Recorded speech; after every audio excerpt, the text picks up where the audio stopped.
Listo, chicos, buenas tardes. Quiero saber si se escucha, por favor.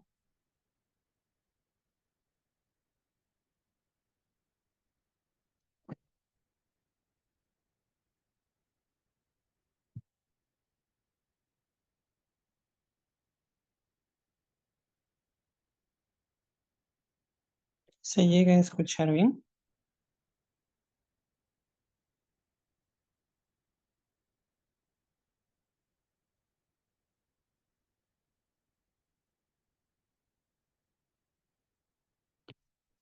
Listo, entonces vamos a comenzar con lo que es el tema del día de hoy. ¿Ok?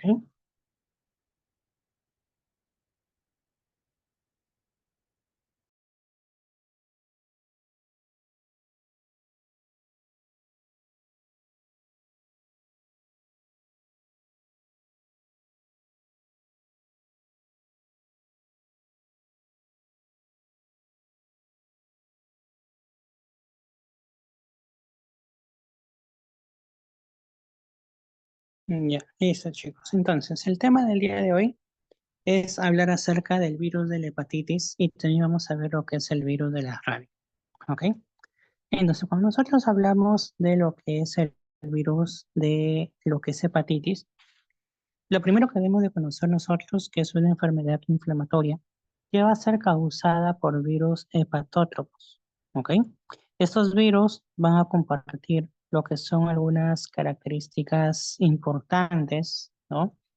De tener pues características de afinidades por el tejido hepático, es decir, que todos estos virus van a afectar netamente lo que es la parte patológica, ¿no? Van a afectar lo que es el hígado. Hay diversos virus hepatótrofos conocidos, ¿no? Acá hablamos del virus de la hepatitis A, B, C, D y E. Y vemos que la historia natural de la infección pues depende del agente etiológico, pues algunos virus, ¿no? producen infecciones que son siempre autolimitadas, mientras que otras pueden causar infecciones crónicas que van a deteriorarse progresivamente lo que es la función hepática y llevan inclusive a desarrollar cirrosis o carcinoma hepatocelular. ¿Ok? Son algunas, pues, complicaciones que vamos a encontrar. Otro punto importante es que este virus de la hepatitis, ¿no? Muchas veces va a ocasionar, ¿no? Cualquiera de los virus mencionados, es que tiene características clínicas y bioquímicas similares. Pueden presentar síntomas constitucionales como puede ser ictericia, elevación de las aminotransferasas, fosfatasa alcalina, bilirrubinas, y vamos a ver pues que por ello se requieren pruebas de laboratorio específicas para definir el agente etiológico de la infección. Dentro de algunas pruebas que existen actualmente con este fin, son de dos clases. Vamos a encontrar lo que es la parte serológica y la parte molecular. Y bueno, vamos a encontrar pues que este virus, un momento por favor, estamos compartiendo bien, un momento.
Ya, listo. Entonces, como se estaba comentando dentro de lo que es el virus, ¿no? De lo que es la hepatitis, ¿no?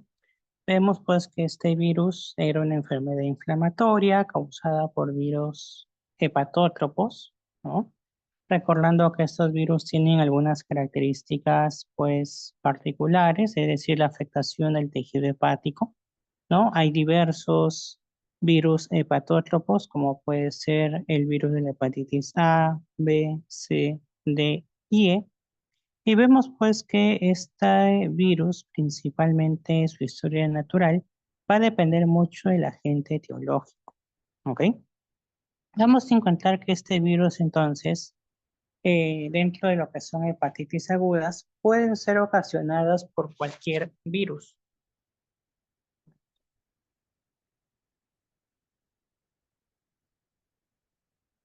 ¿Listo? Puede ser ocasionada en sí por cualquier de los virus hepatótropos, ¿ok?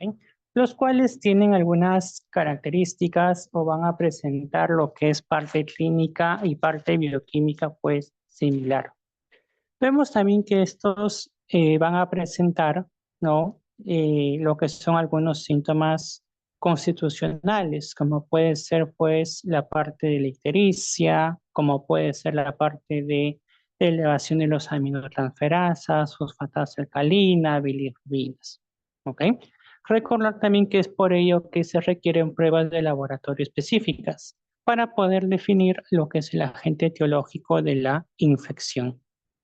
Vemos que dentro de algunas pruebas que existen actualmente con este fin, son de dos clases. Pueden ser serológicas y pueden ser moleculares. Entonces, aquí vemos algunas características de lo que es el virus de la hepatitis A, que pertenece a la familia de los picornavirus, género hepatovirus. Un punto importante que su cápside es icosaédrica, es desnuda, va a estar formada por cuatro proteínas que van de BP1, BP2, BP3, BP4, ¿no? En el caso de lo que es su genoma, ¿no? Vemos que dentro de su genoma está el ARN monocatenario, ¿no? Y dentro de proteínas tenemos a la proteína BP, que en este caso va a estar unida al extremo 5.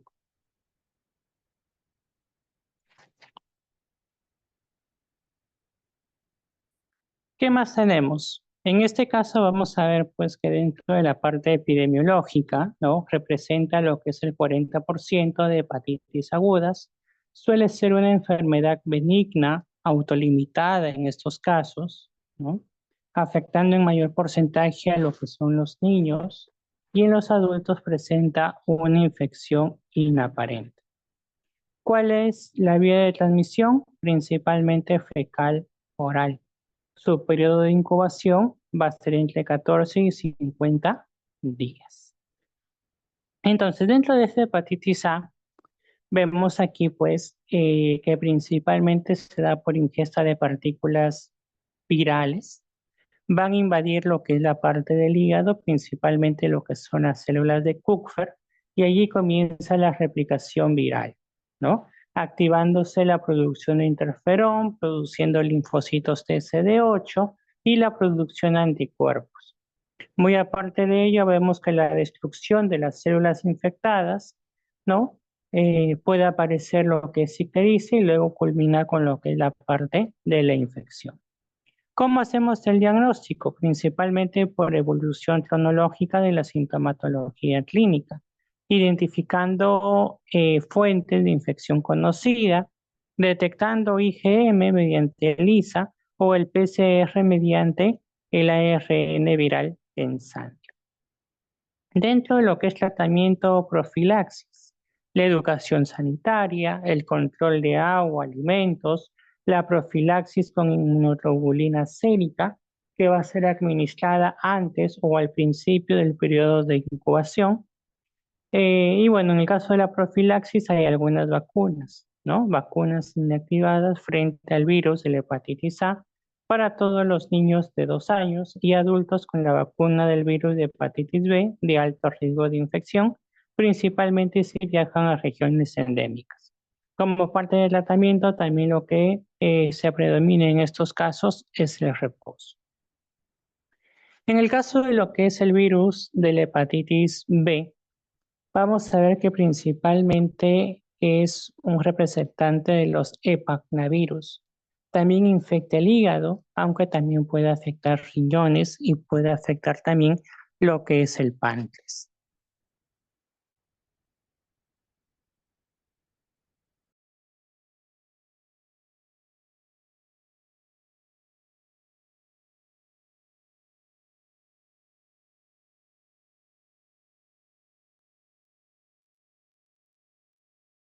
¿Ok? Entonces, dentro de todo lo que es la parte de virus de hepatitis B, ¿no? Pertenece a lo que es la familia de los hepagnavirus, ¿ya?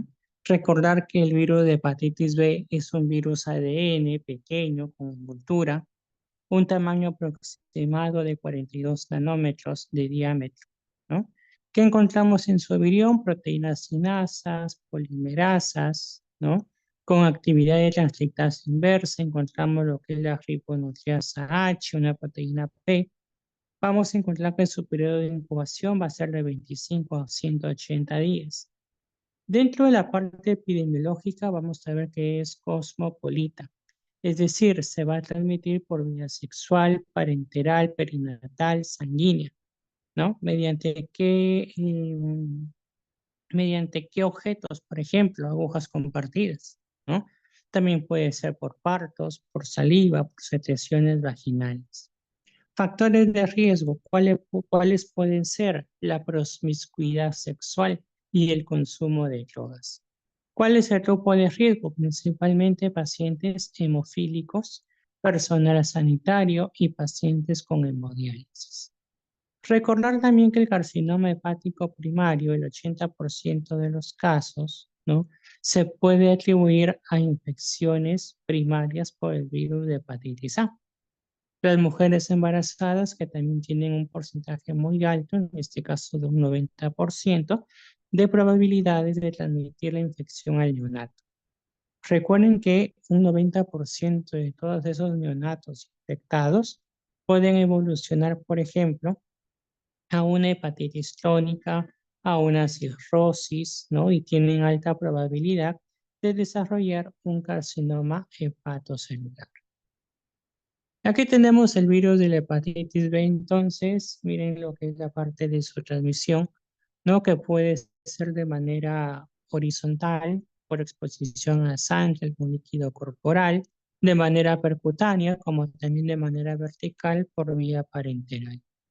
¿Cuál es el reservorio? Los pacientes crónicos y portadores asintomáticos, ¿ok? Hay una elevada mortalidad, recordando que los grupos más vulnerables son los lactantes, personal de salud, enfermeros, médicos, drogadictos y pacientes que necesiten terapias por vía venosa.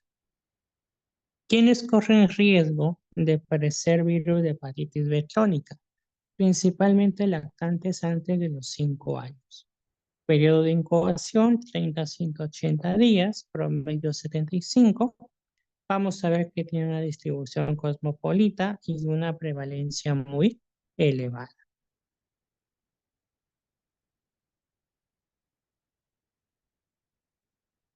En el caso del virus de la hepatitis B, recuerden que en este caso se da por contacto con líquidos corporales de una persona infectada, ¿no? Entonces, estos viriones se dirigen al hígado, invaden hepatocitos, provocan un efecto citopático mínimo y comienza lo que es una respuesta celular mediada por linfocitos T y por síntesis de anticuerpos.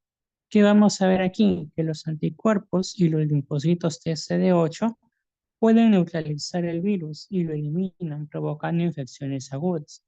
Pero cuando no pueden controlar este virus, lo que van a originar son infecciones crónicas, produciendo, por ejemplo, lesiones permanentes, produciendo cirrosis o produciendo hepatocarcinomas. En el caso de la infección aguda, vamos a ver pues que su periodo prodrómico puede ser fiebre, malestar, anorexia, náuseas, vómitos, malestar intestinal, escalofríos. ¿Ok? Recordando que también existen marcadores serológicos, principalmente para ver si es una infección aguda, crónica o una infección que ya es pasada. ¿Ok? Vemos que en el caso de infecciones crónicas, los pacientes pueden llegar a producir lo que es cirrosis, insuficiencia hepática, carcinomas. Algunas complicaciones pueden ser, por ejemplo, ascitis, encefalopatía hepática, hipertensión portal, sangrado de varices esofágicas, muerte. ¿Ya? ¿Cuál es su periodo de latencia? Principalmente su periodo de latencia puede ser de 9 años hasta los 35. ¿Ya? Entonces, justamente aquí tenemos los marcadores importantes, ¿no? Los marcadores serológicos, los que nos va a ayudar a nosotros es ver justamente el grado de infección que puede tener el paciente, si es agudo, si es crónico, si es vacunado, ¿ok? Entonces, dentro de los antígenos tenemos lo que son los antígenos de superficie, antígenos core y el antígeno E. Y dentro de los anticuerpos tenemos el anticuerpo para, o mejor dicho, exacto, el anticuerpo para el antígeno de superficie y el antígeno, ¿no? Para bueno, el anticuerpo para el antígeno core, que en este caso puede ser tanto IgG como puede ser IgM. ¿Ok? Entonces, cuando nosotros vemos que es un paciente vacunado principalmente, cuando tenemos positivamente, ¿ok? El anticuerpo, ¿ok? Para el antígeno de superficie. Ahí hablamos que es un paciente vacunado. Cuando hablamos nosotros de una infección aguda replicativa, cuando está positivo lo que es el antígeno de superficie, el antígeno E y el anticuerpo, ¿no? En este caso, IgM positivo. Cuando hablamos que no es replicativa, cuando solamente encontramos de manera positiva lo que son los anticuerpos, ¿ok? Y en este caso importante, el IgG. ¿Ok? Crónica con replicación, IgG positivo, ¿ya? Eso es lo que va a indicar la parte crónica con replicación, ¿no? Y el antígeno E también va a ser positivo, ¿ok? Entonces, los marcadores en sí nos va a servir para ver si el paciente tiene una infección aguda, ya sea replicativa, no replicativa, recordando que ello lo da el antígeno E, ¿no? Para ver lo que es parte de replicación y para ver si es parte crónica. ¿Ya? Recordando que la parte de infección aguda está dado por el IgM, crónica y IgG.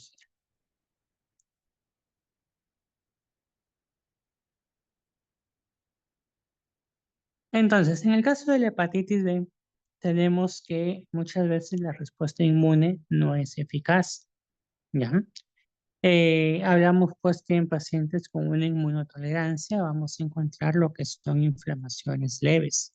En la parte inmunoactiva vamos a encontrar lo que es, por ejemplo, aminotransferasas, ALT elevados, el antígeno E positivo, inflamación moderada grave que puede conllevar a una hepatitis crónica replicativa principalmente.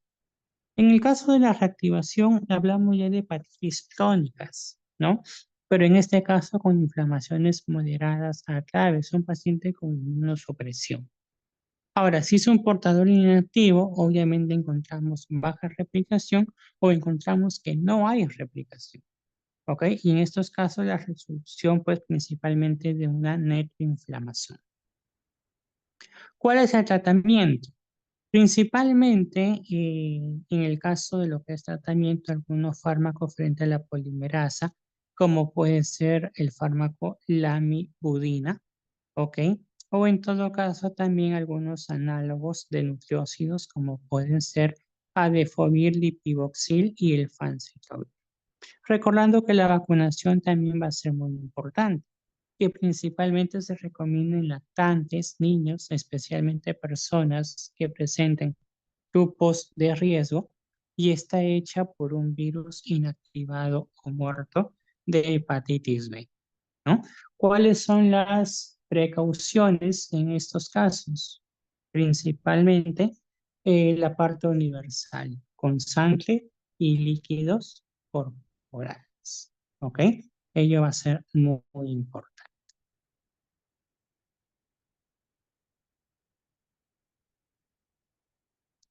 Listo.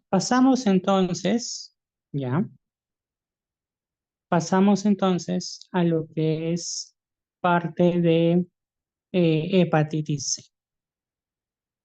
En el caso de la hepatitis C, vamos a ver que pertenece a la familia de los flavivirus. ¿Ok?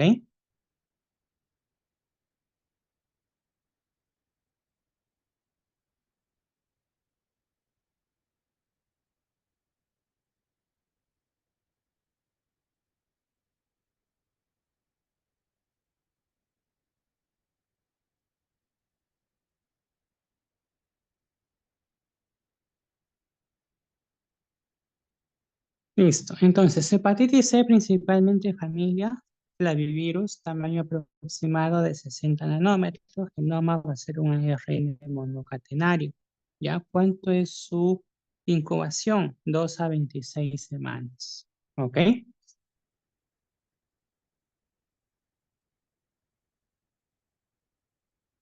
Vamos a ver que en el caso de lo que es la parte epidemiológica, ¿no? Este virus de hepatitis C se va a transmitir principalmente por sangre infectada o en todo caso por vía sexual. ¿Listo? Recuerden también que muchas veces el 90% de individuos con VIH, por ejemplo, ¿no? Y el que usa drogas endovenosas van a estar infectados con virus de hepatitis C, ¿no? Recuerden también que tenemos una elevada, en este caso, incidencia de infecciones crónicas que pueden ser pues asintomáticas, ¿no? Y que ello va a favorecer lo que es su diseminación. Entonces aquí tenemos la parte de la replicación, recordando que al ser todos virus que afectan la parte hepática, ¿no? Vamos a encontrar pues lo que es una afectación al hepatocito, ¿no? Donde encontramos pues, que la parte replicativa, ¿no? O los pasos, en este caso que vimos en la primera clase, ¿no? Es como este virus va a ir sintetizando sus poliproteínas, sus proteasas, sus proteínas funcionales, su parte no replicativa principalmente, ensamblaje, ¿no? Y cómo hace que esa liberación pues siga afectando a lo que es la parte hepática, ¿no? ¿Qué pasa en el caso de la hepatitis C? ¿Cómo se contagia? Por contacto con sangre de personas infectadas. ¿Qué va a invadir? Linfocitos B y T.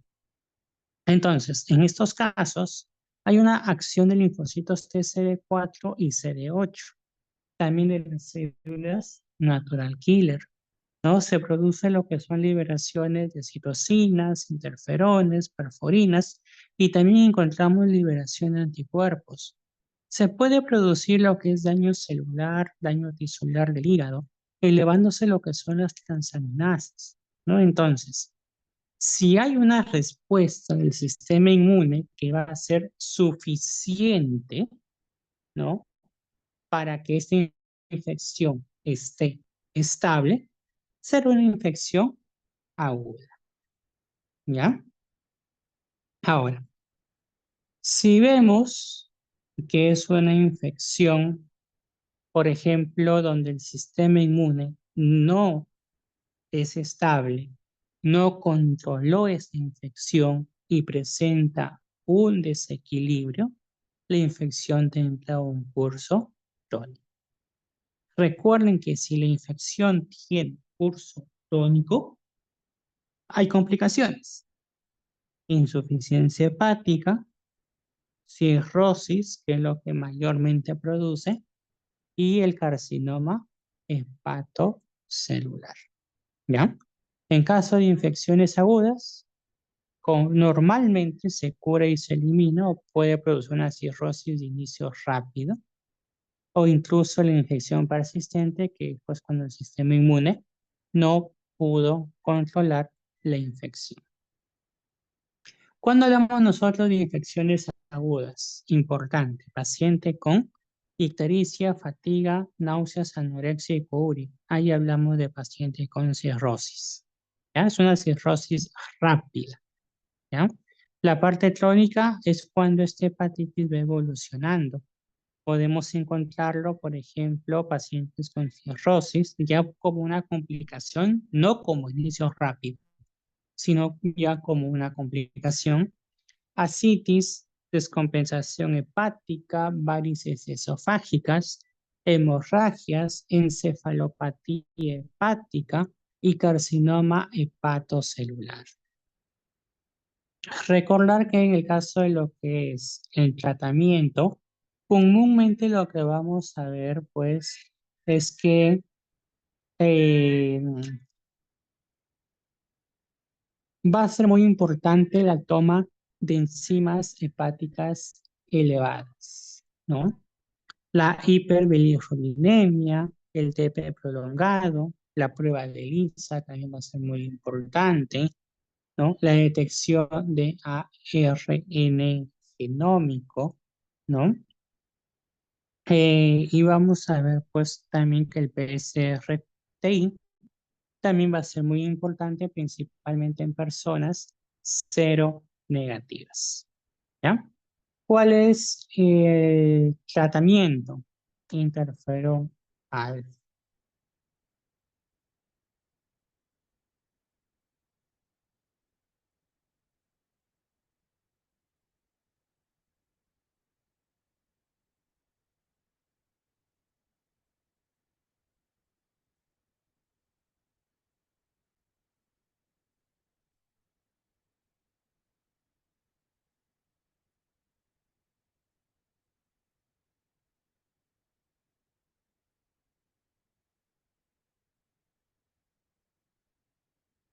Bueno, a ver, la hepatitis C, como hemos visto, tiene su parte crónica, ¿no? Ahora, muchas veces vamos a ver que hay médicos que hacen una terapia triple, ¿no? Es decir, pueden combinar interferones, ribavirina, besoprevir, ¿no? Pero hay pacientes, ¿ya? Hay pacientes que comúnmente están con fibrosis y allí los tratamientos triples con terapia no están recomendados, ¿ok? Entonces, en pacientes con fibrosis, ya comúnmente solamente interferón, ribavirina, ¿ok? Ribavirina. Y obviamente también va a depender mucho del genotipo que presente, ¿ya? Mucho va a depender del genotipo que presente. Tenemos por otra parte el virus de la hepatitis D, ya que es un virus ARN cuya replicación es defectiva, causa infecciones únicamente cuando está encapsulado por el antígeno de superficie, ¿ya? Recuerden que este hepatitis D es un ARN pequeño con molécula monocatenaria circular en forma de bastón, cuyo periodo de incubación va a ser de 21 a 90 días y se transmite mediante sangre y fluidos corporales. ¿Ok? Aquí tenemos igualmente la parte de su replicación. ¿Ok? Y principalmente lo que podemos ver en el virión son sus antígenos, tanto de superficie, ¿no? Como antígenos pues que vamos a encontrar dentro del virión. Vamos a ver que este virus de la hepatitis, en el caso de su transmisión, puede ser por parte percutánea, contacto sensual, parenteral, sangre, semen, secreciones vaginales y la transmisión vertical va a ser rara.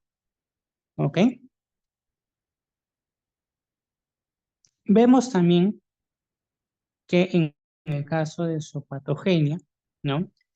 La patogenia va a ser muy importante porque en el caso de la hepatitis D, ¿ya? Muchas veces origina hepatitis fulminantes y es la que se va a relacionar más con lo que son alteraciones cerebrales, porque aquí encontramos la encefalopatía hepática, ¿ok?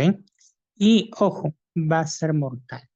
¿no? En el 80% de los casos en hepatitis D vemos que es mortal. ¿Cómo hacemos nosotros el diagnóstico? Principalmente detectando el genoma ARN, la prueba de ELISA y las técnicas de PCR. En el caso de tratamiento, no hay un tratamiento específico. La vacunación para la hepatitis B puede conferir un poco de protección, ¿ya? Y el único fármaco aprobado es el interferón alfa o en su forma estándar o Pegilad, ¿ok? No hay tratamiento específico, pero hay fármacos por ahí que puedan ser aprobados. Y finalmente la hepatitis C, que es un virus ARN sin envoltura perteneciente a la familia Caliciviridae, ¿ok? Es una enfermedad autolimitada cuyo periodo de incubación va a ser de 2 a 8 semanas. Su transmisión es oral fecal y produce infecciones esporádicas en viajeros. Dentro de lo que es la enfermedad clínica, tanto los síntomas y la evolución de la enfermedad asociada a la infección por este virus pueden ser similares a lo del virus de la hepatitis A, ya que solamente pueden provocar cuadros agudos. La mortalidad en sí es baja, ¿ok? Y bueno, vamos a ver, por ejemplo, que dentro de signos y síntomas tenemos la fase preictérica, que dura entre 1 a 10 días. Encontramos dolor epigástrico, náuseas, vómitos. La fase ictérica, que dura de 10 a 15 días, donde encontramos ictericia, coluria y hepatomegalia. Y recordar que la mortalidad es baja, excepto en mujeres embarazadas. ¿Ya? ¿Cómo la detectamos? Pruebas de ELISA, ¿no? Si encontramos anticuerpos IgM, IgG o el genoma, ¿ok? Mediante el PCR, ¿ok? Tratamiento generalmente innecesario, ¿ya? En receptores de trasplante con normalmente se recibe ribavirina o interferón de tipo P, ¿no? Que ha demostrado también reducir su carga viral. En este caso es un cuadrito resumen con su periodo de incubación de todos los virus, ¿ya? Algunas complicaciones, ¿ok? Y bueno, dentro de aquí las preguntas. Familia es muy importante que reconozca. Familia de cada tipo de virus de hepatitis, ¿ya? ¿Cómo se transmite? También es una pregunta utilizada frecuentemente. Y las complicaciones, ¿ya? Otro punto que no se deben olvidar, cuáles tienen vacuna y cuáles no tienen vacuna, ¿ya? Recuerda que la hepatitis D no tiene vacuna, pero una de sus prevenciones es que se vacunen contra la hepatitis B, ¿ok? De forma indirecta puede ayudar a proteger, ¿ok? Entonces, esto es un cuadrito resumen, ¿ya? En el caso del embarazo, recordar pues que eh, es la hepatitis, como se mencionó en esta imagen, es la hepatitis de tipo E, ¿ok? La hepatitis de tipo E, la que puede producir mortalidad en gestantes, ¿ok? Dentro de embarazos hay vacunas, sí. Vacuna frente a la hepatitis A y vacuna frente a lo que es la hepatitis B, ¿ok?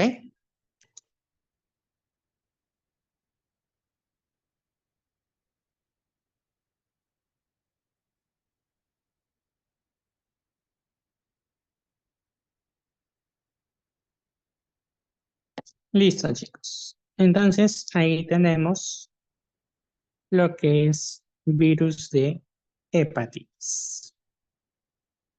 Vamos a ver ahora. Disculpen, chicos, que lo estoy haciendo desde celular. Lo que pasa es que no tengo luz. ¿Ya? Entonces, siempre hay que buscar la manera para no atrasarnos. ¿Ya? Lo que sí, el día jueves no va a haber clase. Ya tengo un tratamiento y la clase del día jueves lo vamos a posponer. Ya les estaré avisando el día de la recuperación, ¿ya? Para lo que es la parte de Noxas. En sí faltaría solamente una clase de Noxas para ver todos los temas de la primera fase para luego ir complementando con toda la parte de inmunología. ¿Ya? La parte inmunológica en Noxas 3 es poquito y es muy sencillo también. ¿Listo? A ver, hablemos de la rabia.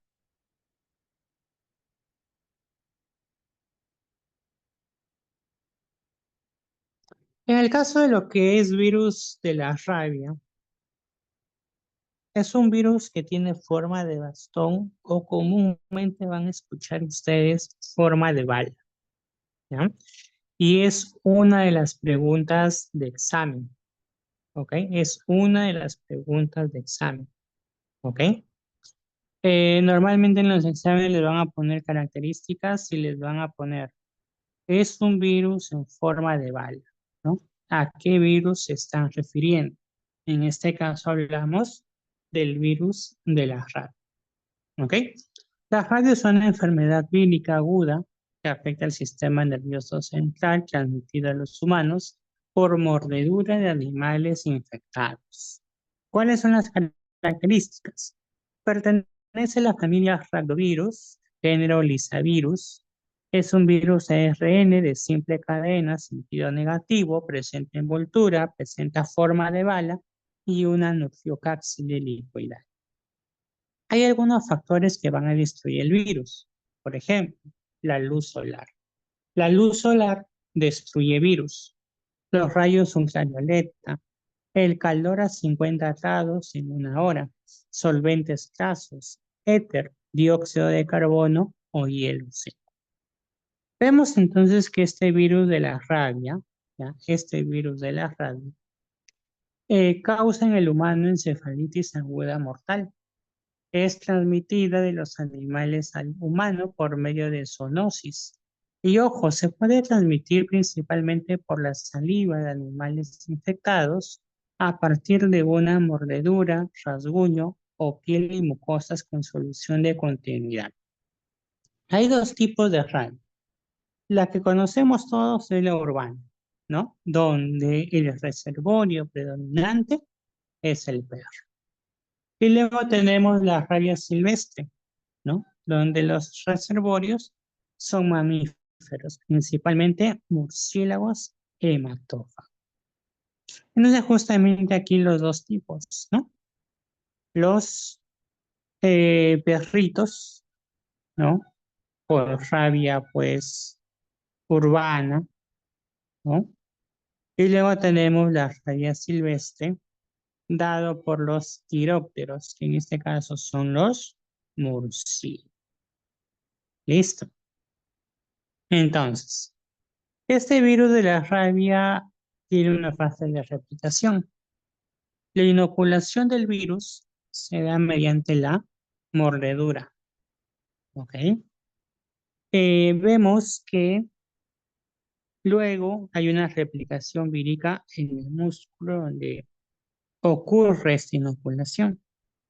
Este virión va a entrar directamente al sistema nervioso periférico, ascendiendo a través de fibras sensoriales, replicándose en los ganglios dorsales, ascienden por la médula espinal, infectan médulas espinales, tronco encefálico, cerebelo, algunas otras estructuras cerebrales y finalmente desencadenan la infección del sistema nervioso.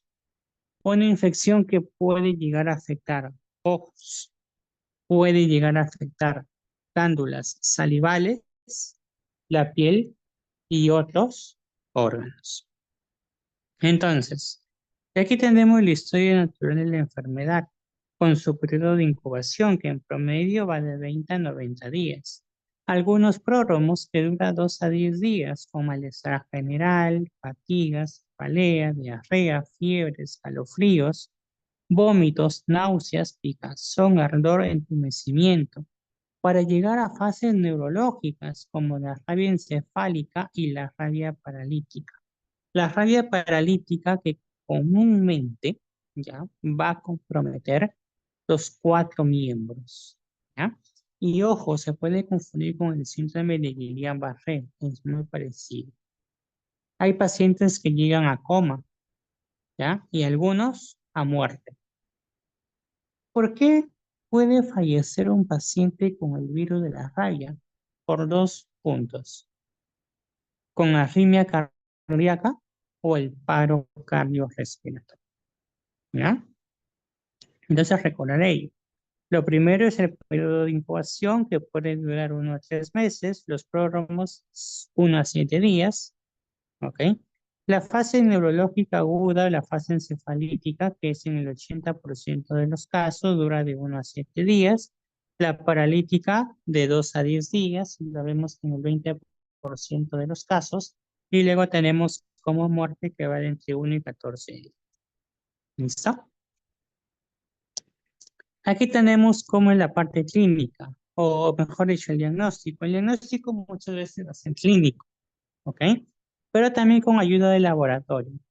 Inmunofluorescencia, biopsia de piel, aislamiento viral, examen histopatológico y el PCR, ¿ya? ¿Cómo hacemos nosotros el tratamiento? Principalmente se explora la herida, los tejidos lesionados, la limpieza, la antisepsia, ¿no? Y una profilaxis que puede ser antibiótica. Ojo, la mordedura puede ser por animal, ahí se usa la amoxicilina con ácido tabulámico, doxiciclina, pero si es una mordedura por un humano que está infectado por rabia, amoxicilina tabulámico con o cefoxitina. ¿Ya? Entonces, varía un poco, ¿ya? Ver también si hay signos de infección y obviamente una vigilancia frecuente en la herida. Aquí distintas dosis, ojo, las dosis son diferentes, tanto en adultos, niños y gestantes. En el tratamiento antirrábico específico, principalmente consiste en la administración de suero y vacunas antirrábicas o solo de vacunas, recordando que su indicación depende del tipo de exposición y solamente existen dos tipos de virus, ¿ya? En sí los leves y los graves, ¿ya? ¿Hay vacunas? Sí. Y ojo, en los exámenes, ¿ya? Muchas veces ha venido simplemente conocer la definición de los virus o de las vacunas hacia este virus de la rabia. Por ejemplo, les pueden preguntar, ¿qué significa HDSB? Vacuna de células diploides humanas.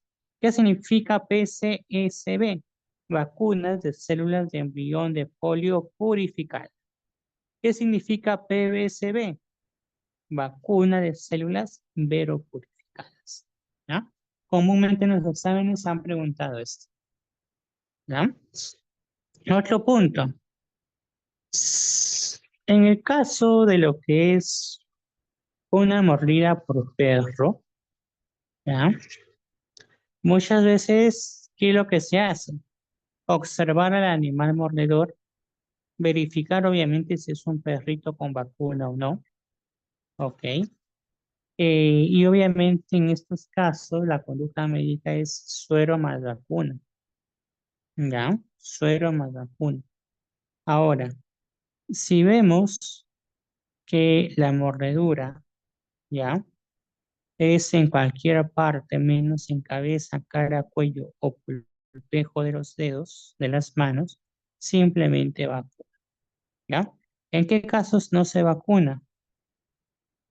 Cuando, por ejemplo, no conocemos el origen del animal, ¿ok?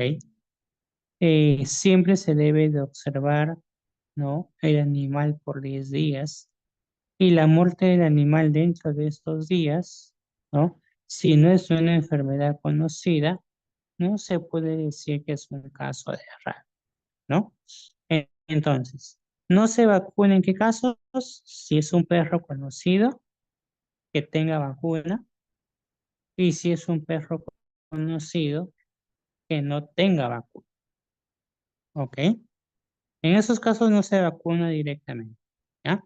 Pero sí se vacuna si es un perro salvaje, doméstico, ¿ok? Y ojo, cuando hablo de que no se vacuna en casos de perros conocidos sin vacuna, es decir, cuando ha sido mordido en cualquier otra parte que no sea cabeza, cara, cuello, pulpejo de dedo de la mano, ¿ok? Ahí no se vacuna. Si hablamos nosotros de un esquema de dosis, principalmente ya la vacunación, ¿no? Cultivo celular, 5 dosis, el día 0, 3, 7, 14, 28 es el esquema clásico, ¿ok? Que muchas veces va a venir acompañado de suero antirrábico. En casos de embarazo, evaluar riesgo-beneficio. Dada la gravedad de la enfermedad, ¿ya? En el embarazo no es una contraindicación, ¿ya? Simplemente tenemos que evaluar riesgo-beneficio. Listo.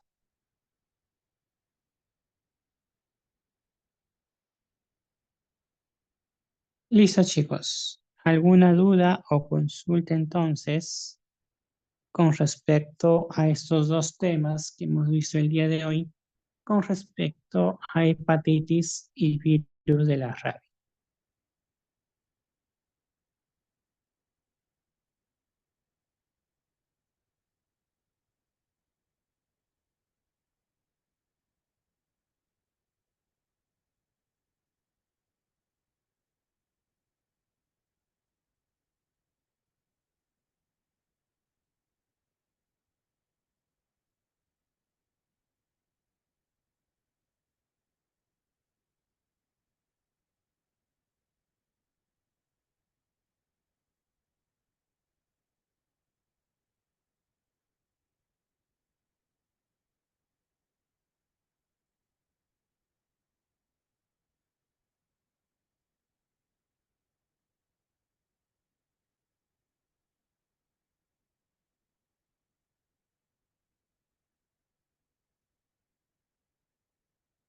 Ninguna.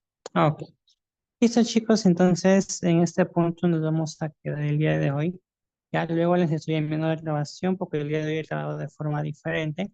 Ya luego lo estoy subiendo por medio de Classroom, ya cuando se restablezca lo que es parte pues del servicio eléctrico, ¿ya?